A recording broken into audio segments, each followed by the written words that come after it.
और 16वीं आयत को खुदा के कलाम में से सुनेंगे। और उसने सब छोटे बड़ों और दौलतमंदों और गरीबों, आजादों और गुलामों के दाने हाथ या उनके माथे पर एक एक छाप करा दी, ताकि उसके सिवा जिस पर निशान यानी उस हैवान का नाम या उसके नाम का अदद हो और कोई खरीदो फरोख्त ना कर सके। हिकमत का ये मौका है, जो समझ रखता है वो इस हैवान का अदद गिन ले, क्योंकि वो आदमी का अदद है और उसका अदद 666 है। खुदावंद के जिंदगी बख्श कलाम के पढ़े और सुने जाने पर जिंदा खुदा की बरकत हो। इस सेशन में हम हैवान की छाप 666 के बारे में सीखेंगे, क्योंकि खुदा का कलाम जब हम पढ़ते हैं तो ये हमें आसानी से चीज़ें समझ आती हैं, और यहाँ पर पढ़ने से हमें पता चल रहा है कि जो बड़ा मुतनाज़ा है वो वर्शिप का है, प्रस्तिश का है। ये तनाज़ा रास्तबाजी और नाराज़गी के दरमियान, सच्चाई और झूठ के दरमियान में है। ये बड़ा तनाज़ा उस हैवान की प्रस्तिश करने को लेकर आएगा, क्योंकि हैवान चाहता है कि उसकी वर्शिप की जाए जैसे दुनिया खुदा की वर्शिप करती है। यहां पर किताब मुकद्दस में दो निशानों के बारे में हमें मिलता है। एक है खुदा की मोहर और दूसरा है हैवान की छाप 666। खुदा की मोहर 7 का जो अदद है ये कामलियत का अदद है, परफेक्शन, और जो 6 का अदद है ये बगावत, ये इंसान का अदद है और ये बगावत की भी अलामत है। इस सारे मामले में हमें इस बात को समझना है कि खुदा की मोहर क्या है और हैवान की छाप क्या है। हमें हैवान की छाप से क्यों गुरेज करना है? आज के सेमिनार का जो उन्वान है वो है कि मुकाशफा की किताब के हैवान को बेनकाब करना। बेशुमार लोग इस 666 की जो स्टैंप है, मार्क ऑफ बीस्ट, इसके बारे में कंफ्यूज्ड हैं। कई लोगों का है कि शायद कोई ऑपरेशन किया जाए, जैसे कंप्यूटर का दौर है और डिटेक्टर मशीनें हैं। जब आप किसी मार्ट में जाते हैं तो कोई भी चीज, चिप्स है या ब्रेड है, कुछ भी आप जब वहां से परचेज करते हैं तो उनके ऊपर एक बार कोड लगा हुआ होता है। जब उसको स्कैन किया जाता है तो पता चलता है कि इस चिप्स की या इस ब्रेड की क्या प्राइस है। तो कई लोग कंफ्यूज्ड हैं कि शायद ये एक बार कोड होगा जो माथे या हाथ पर लगाया जाएगा और लोगों को स्कैन किया जाएगा, जिससे पता चलेगा उनका सारा बायोडाटा, जैसा नादरा में हमारा बायोडाटा है। जब हम अपना आईडी कार्ड शो करते हैं तो हमारा सारा डाटा जो है वो वहां पर सामने आ जाता है। ये शख्स कहां रहता है, इसका क्या नाम है, इसके बाप का क्या नाम है। और इसी तरीके से कई लोगों का ये मानना है कि शायद ये हाथ और माथे पर 666 लिखा जाएगा। अगर वो समझे बारकोड है या ऑपरेशन के जरिए से हाथ में कोई छोटी सी माइक्रोचिप लगाई जाएगी या माथे पर कोई माइक्रोचिप लगाई जाएगी, ताकि जब वो कंप्यूटर के सामने आते हैं तो वो उसका बायोडाटा आ जाए ताकि वो खरीदो फरोख्त कर सकें। तो मैं आपको बताना चाहता हूं कि अगर इस रोशनी के दौर में लोगों को बताया जाए, अवेयरनेस इसकी दी जाए, तो मेरा नहीं ख्याल कोई भी शख्स 666 का ब्रांड लेना पसंद करेगा। कोई भी शख्स 666 की छाप नहीं लेगा, चाहे वो अमीर है, चाहे गरीब है, बड़ा या छोटा है। इसको ये पता चल जाए कि ये है, छाप लग रही है, तो मेरा नहीं ख्याल कोई भी छाप लगवाएगा। मुकाशफा की किताब को पढ़ने से हमें इसकी बुनियादी तालीम का पता चलता है कि हु इज द बीस्ट, यानी ये हैवान कौन है, what is mark of the beast, के इसकी छाप क्या है। क्योंकि मुकाशफा की किताब हमें खुदावंद यीशु मसीह की सच्चाई के बारे में बताती है और वहीं पर हमें इब्लीस के धोखे के बारे में बताती है।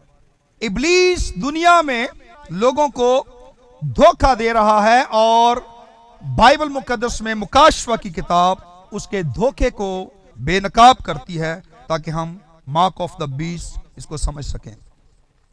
मुकाशफा की किताब में जो मुकाशफा है, यह मुकाशफा यीशु मसीह का मुकाशफा है, यह जीसस का है। और मुकाशफा की किताब खुदावन यीशु मसीह की पावर, उसकी ताकत के बारे में बताती है। और हमें कभी भी इस बात को नहीं भूलना कि खुदावंद यीशु मसीह मुकाशफा की किताब में मरकजी हैसियत रखते हैं। जब हम हैवान की ताकत के बारे में पढ़ते हैं, एंटी क्राइस्ट की ताकत के बारे में पढ़ते हैं, तो हमें पता चलता है कि ये सारी ताकतें जीसस की ताकतों के अगेंस्ट हैं, यीशु मसीह की ताकतों के ये खिलाफ हैं। हैवान कौन है? हैवान की ताकत क्या है? हैवान की छाप क्या है? और मुखालफे मसीह की ताकत क्या है? ये तमाम चीजें इसके बरअक्स हैं कि यीशु कौन है। क्योंकि यीशु मसीह हमेशा ही मुकाशफा की किताब में सरे फहरिस्त रहे हैं। हालेलुया। और यीशु ही इस किताब का मरकज है, क्योंकि हम जब पढ़ते हैं तो हमें यीशु मसीह की सच्चाई के बारे में पता चलता है। हम खुदा के कलाम में से सीखते हैं। 13 बाब मुकाशफा पहली और दूसरी आयत को जरा देखिएगा मेरे साथ। लिखा है, और समंदर की रेत पर जा खड़ा हुआ और मैंने एक हैवान को समंदर में से निकलते देखा। उसके 10 सींग और 7 सर थे, और उसके सींगों पर 10 ताज, और उसके सरों पर कुफर के नाम लिखे हुए थे। और जो हैवान मैंने देखा उसकी शक्ल तिंदवे की सी थी, पांव रीछ के से और मुंह बब्बर का सा। और उस अजदहा ने अपनी कुदरत और अपना तख्त और बड़ा इख्तियार उसे दे दिया। खुदा के कलाम में से हम पाते हैं, और थोड़ी देर के लिए इन निशानात पर हम गौर करेंगे जो तफसीर खुदा का कलाम पेश करता है, बयान करता है। मुकाशफा 17 बाब एक मजहबी सिस्टम के बारे में बताता है। पानी जो है, ये मैंने पहले बताया, ये नेशंस को, लोगों को, गैर अक़वाम को, populated area of the world, इसको ये जाहिर करता है। बाज दफा समंदर दुनिया को पेश करता है, जो एक आम निशान समझा जाता है। बाइबल मुकद्दस की नबूवत बताती है कि ये हैवान एक बादशाह है जो जमीन पर बादशाही करेगा। उसके बारे में दानियल 7 बाब उसकी 23 आयत में अभी हम पढ़ चुके हैं। उसने कहा था कि चौथा हैवान दुनिया की चौथी सल्तनत है और तमाम जमीन को निगल जाएगी। जब आप इसका कनेक्शन या इसकी जो दिलकश निशानात हैं, जब इनको आप पढ़ते हैं तो ये आपस में मिलते जुलते हैं, जिनके बारे में दानियल भी बता रहा है और मुकद्दस यूहन्ना भी, क्योंकि इन दोनों की ख्वाब और रोया में मुस्तकिल मिजाजी पाई जाती है। अगर आप इसे मुकाशफा की किताब में देखें तो वहां पर भी हैवान एक बादशाही जो है वो पेश कर रहा है। हैवान समंदर से निकला है, उसके ख्वाब में भी, और ये बादशाही एक पॉपुलेटेड एरिया से उठेगी। हैवान एक रिलीजियस और पॉलिटिकल सिस्टम को पेश करता है, जो है पॉलिटिकल रिलीजियस पावर को पेश कर रहा है। और ये सियासी और मजहबी जो ताकत है, ये उसका एक बहुत बड़ा इख्तियार है। Something is authority. तो जब हम खुदा के कलाम में से इसको पढ़ते हैं, इस अजदहा के बारे में कि वो अजदहा उसको अपना तख्त और बड़ा इख्तियार देगा, तो इसके लिए जरूरी है मुकाशफा 13 बाब उसकी दूसरी आयत में जो हमने पढ़ा, अजदहा उसको इख्तियार दे रहा है। इसको 12 बाब में जब हम 4 और 5 आयत को पढ़ते हैं तो यहां पर हमें एक औरत का जिक्र मिलता है, और वो अजदहा उस औरत के आगे जाकर खड़ा हुआ जो जनने को थी, ताकि जब जने तो उसके बच्चे को निगल जाए। क्वेश्चन है कि ये बच्चा कौन है? इसके बारे में बहुत से ख्यालात पाए जाते हैं, लेकिन बाइबल को पढ़ने से पता चलता है कि यह बच्चा जीसस क्राइस्ट है। यह बच्चा खुदावंद यीशु मसीह है। यह देखना है कि कैसे बाइबल इसको हार्मोनाइज कर रही है अजदहा और शैतान और रोम के साथ। इब्लीस हमेशा से दुनिया में ताकत के बलबूते पर हुकूमत करता आया है। वो रोम के जरिया से खुदावन यीशु मसीह को खत्म करने के लिए काम कर रहा है। जब हम देखते हैं खुदा के कलाम में, तो जीसस क्राइस्ट की पैदाइश पर हेरोदिस बादशाह जो रोम का एम्पायर था, जो रोम का बादशाह था, सरकार थी वहां की गवर्नमेंट, हेरोदिस ने यह हुक्म जारी किया कि 2 साल और इससे कम उम्र के जितने भी लड़के हैं वो सब कत्ल किए जाए। ये अथॉरिटी है उसकी और ये उसका इख्तियार है। जब उसने ये हुक्म सादिर किया है तो ऐसा ही किया गया और उस वक्त बच्चों को यानी लड़कों को 2 साल की उम्र और उससे कम उम्र के लड़कों को कत्ल किया गया। उसके बाद हम देखते हैं रोमी गवर्नर ने, पिलातुस ने खुदावन यीशु मसीह को सलीबी मौत की सजा सुनाई। उसके बाद हम देखते हैं कि रोमी हुकूमत ने खुदावन यीशु मसीह की कब्र पर पत्थर रखकर रोमी स्टैंप मोहर से उसको सील किया और रोमी सिपाही वहां पर खड़े होकर पहरा दे रहे थे। जब आप दोबारा मुकाशवा की किताब 13 बाब में आते हैं तो देखते हैं कि अजदहा अपना ताकत और इख्तियार उस हैवान को दे रहा है, मतलब अथॉरिटी उसको दे रहा है। 13 बाब के मुताबिक एक नई ताकत और एक नया इख्तियार आ रहा है। दानियल 7 बाब के मुताबिक अजदहा हैवान की मानिंद है, ना कि हैवान, और वो रोम है। मुकाशवा 12 बाब में शैतान रोम के जरिया से काम कर रहा है। किसने रोम को तख्त और इख्तियार दिया? सवाल है हैवान कौन है? बेशक इसमें कोई शक की गुंजाइश बाकी नहीं रह जाती कि हैवान की ताकत क्या है, पावर, अथॉरिटी। लेकिन प्रोफेसर लिबियांका जो कि रोम की हिस्ट्री के प्रोफेसर थे, वो कहते हैं कि कैसर की जानशीनी के बाद रोम में पोप की जानशीनी आई। जब कंस्टेंटीन ने रोम को छोड़ा तब उसने अपनी सीट पोप को दी और पोप उस सीट पर बैठा। और हैवान की ताकत का मतलब है सरकारी seat. Beast power is seat of government. और यह ताकत उसे किसने दी? This is authority from pagan Rome. लोगों ने दी है, वहां के लोगों ने उसको अपॉइंट किया ताकि वो उन पर हुकूमत करे। और ये सारा कुछ हमें हिस्ट्री में भी मिलता है। और हैवान की निशानदही यह है कि लोग उसे शहनशाह कैसर के तख्त पर बिठाएंगे रोम में। एक बार फिर तारीख बताती है, स्टैनले हिस्ट्री पेज नंबर 40 में, पोप शहनशाह रोम की खाली जगह को पूर करेगा और इख्तियार, वकार और बुत परस्ती उसे विरासत में दी जाएगी। बाइबल ये नहीं कहती कि एक हैवान कोई शख्स है। असल में हैवान एक अथॉरिटी है, एक पावर है। और ये एक ऐसा सिस्टम होगा जो सारी दुनिया में राइज किया जाएगा। ये किसी जगह पर, खास जगह पर या इनफरादी नहीं होगा, ये किसी कोने में नहीं होगा, बल्कि ये ताकत पूरी दुनिया में और हर जगह पर होगी। और ये हैवान और उसकी ताकत के बारे में, उसकी अथॉरिटी के बारे में है जो खुदा का कलाम हमें बताता है। हम बाज़ दफ़ा जब मुकाशवा की किताब को पढ़ते हैं तो हम चीज़ों को बिल्कुल सीधा सीधा सिंपल सा ले लेते हैं, हाथ पर छाप, माथे पर छाप। तो बाइबल मुकद्दस हमें इसके बारे में जो बता रही है, बेसिकली ये साइन है। जैसे हमने देखा कि शेर और शेर के 2 उकाब के से पर ऐसा नहीं होता, किसी भी शेर के पर नहीं होते। तो इसी तरह से ये जो सिंबल्स हैं बाइबल में, हमें ये निशानियां बताई गई हैं, हमें इशारे ये बताए गए, अलामतें बताई गई हैं, ताकि हम इन कामों से डिफाइन करें कि हु इज द बीस्ट, हैवान कौन है, हम उसके बारे में जान सकें।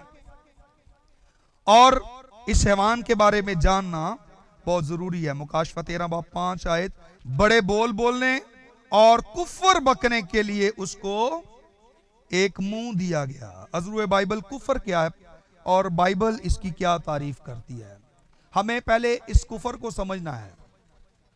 जो छोटा सींग निकला है, कुफर बकने के लिए उसको मुंह दिया गया, उसे 3 सींगों को तोड़ दिया, जो दानियल में पड़ा। लेकिन यहां भी यूहन्ना ये कह रहा है उसको एक कुफर बकने के लिए मुंह दिया गया है। कुफर क्या है? आइए बाइबल मुकद्दस में से हम इसको जानेंगे। यूहन्ना 10 बाब 33 आयत बाइबल मुकद्दस हमें बताती है कि कुफर क्या है।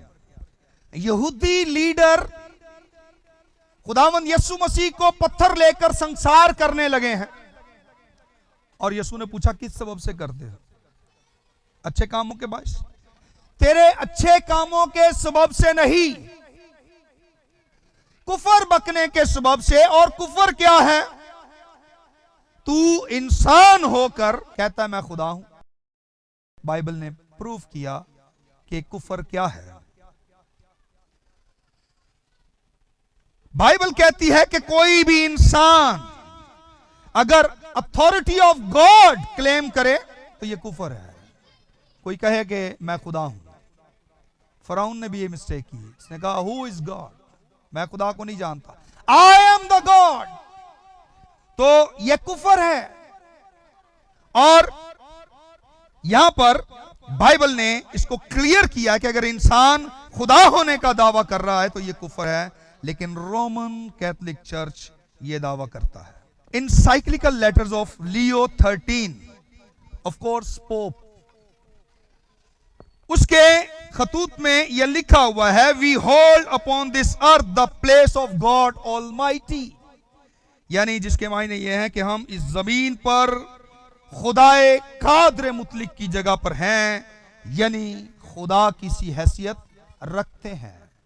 ये उसके लेटर्स में लिखा हुआ है। मरकस की अंजील 2 बाब उसकी 7 आयत में क्या लिखा है? पढ़िएगा। कुफर के बारे में हम बात कर रहे हैं। कुफर क्या है? ये क्यों ऐसा कहता है? ये क्यों ऐसा कहता है? कुफर बकता है।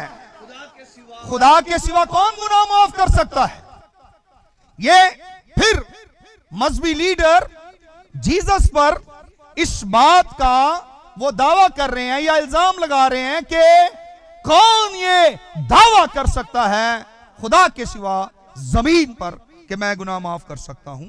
और आप देखें कि ये अगर कोई शख्स कहता है कि मेरे पास गुनाह माफ करने का इख्तियार है और पर्सनली कोई जाकर इतराफ करता है किसी एक शख्स के सामने, तो अगर वो कहता है जा बेटी जा बेटे तेरे गुनाह माफ हुए, इंसान होकर वो ये कह रहा है, ये कुफर है। कोई इंसान रोए जमीन पर किसी भी इंसान के गुनाह माफ नहीं कर सकता। अगर ऐसा होता तो कभी भी यीशु को जमीन पर आना ना पड़ता, कोई इस काबिल था ही नहीं। बल्कि वो ये कहते हैं कि हम गुनाह माफ कर सकते हैं। उसने खुद कहा यीशु ने कि इब्ने आदम को जमीन पर गुनाह माफ करने का इख्तियार है, क्योंकि इब्ने आदम यीशु मसीह खुद खुदा है। हालेलुया। जीसस की ये सच्चाई है। लेकिन इब्लीस के झूठ को भी हम बेनकाब करेंगे और इस बात को समझेंगे खुदा के कलाम में से। Dignity and duties of the priest, volume 12 page number 2। वो अपने आप को खुदा यानी प्रीस्ट वो कहलाते हैं। काहिन अपने आप को प्रीस्ट कहते हैं और अपने आप को खुदा की जगह रखते हैं। लेकिन हमारा सरदार काहिन, हमारा हाई प्रीस्ट, चीफ प्रीस्ट खुदावंद यीशु मसीह है। हालेलुया। जब हम गुनाहगार थे तो हमें एक प्रीस्ट की जरूरत थी, एक ऐसे प्रीस्ट की जो खुदा और इंसान का दरमियानी हो, और वो यीशु है, ना कि कोई इंसान। और जब यीशु कहता है जा तेरे गुनाह मुआफ हुए, तो ये कुफर नहीं है, ये सच्चाई है। वो कर सकता है क्योंकि वो खुदा है। हालेलुया। यीशु मसीह ही हमारे गुनाह मुआफ कर सकता है। हमें एक प्रीस्ट की जरूरत थी जिसके पास आकर हमने अपने गुनाहों का इकरार किया और अपने गुनाहों से माफी हासिल की। जब हमें कलाम की समझ आती है तो हम अपने प्रीस्ट खुदावंद यीशु मसीह के पास आते हैं, जिसके पास आकर हम तौबा के वसीला से गुनाहों की माफी हासिल करते हैं, ना कि किसी एक शख्स के पास किसी कोने में, किसी पोशीदा जगह पर इनफरादी तौर पर इकरार करके गुनाहों की माफ़ी हासिल करें, क्योंकि किसी भी इंसान के पास इंसान के गुनाह यानी जो खुदा के खिलाफ करता है उसकी माफ़ी नहीं। इस बात को मैं इस तरह भी बयान करना चाहूंगा कि जब एली काहिन के दोनों बेटे नाफरमान खुदा के गुनाहगार थे, तो एली इस बात को अच्छी तरीके से समझ चुका था।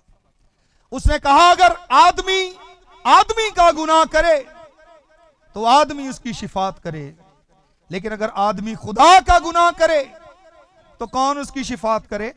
और इब्रानियों का मुसन्नफ 7:25 में कहता है कि यीशु है वो दरमियानी जो अब तक जिंदा है, अजल से है और अब तक जिंदा रहेगा और हमारी शिफात करता रहता है। वो जिंदा है जो हमारी सिफारिशें, हमारी शिफात करता दरमियानी है और जो बीच में आकर खड़ा होता है और हमें गुनाहों की माफी जिसके सबब से मिली है। पहला तिमुथियुस 2 बाब 5वीं आयत खुदा का कलाम बताता है कि कुफर क्या है। अपने आप को खुदा के बराबर कहना ये कुफर है और ये चर्च ऐसा ही कर रहा है। क्या वो ऐसा ही दावा नहीं करता? कलाम कहता है कि कुफर यह है कि इंसान कहे मेरे पास गुनाह माफ करने का इख्तियार है। वो कहते हैं जिसके गुनाह तुम जमीन पर माफ करोगे और जिसके गुनाह तुम कायम रखोगे कायम रहे। हैवान को इख्तियार कहां से मिला? रोम के लोगों से। वर्ल्ड वाइड मजहबी ताकत कहां से मिली? रोम के लोगों से। और जेंटाइल खुदा के बराबर होने का दावा, अथॉरिटी भी उधर से आ रही है। मुकाशफा 13 बाब 7 आयत, और उसे इख्तियार दिया गया कि मुकद्दसों से लड़े और उन पर गालिब आए। दूसरे लफ्जों में यूं कह लें कि ये एजार सानी की ताकत है।